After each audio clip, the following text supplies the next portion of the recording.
Right now, we see a significant downturn in health sentiment, with a score of -0.14 and a momentum of -0.75. This isn't just noise, it's a marked shift from the historical baseline, indicating a potential shift in public perception or emerging health concerns. With 20 semantic clusters identified, our API provides you with nuanced insights and contextual understanding of this sentiment.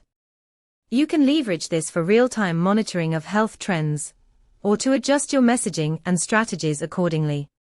For instance, if you're developing a health app, you can utilize our API to tailor content that resonates with current sentiment, ensuring you're addressing the right concerns at the right time.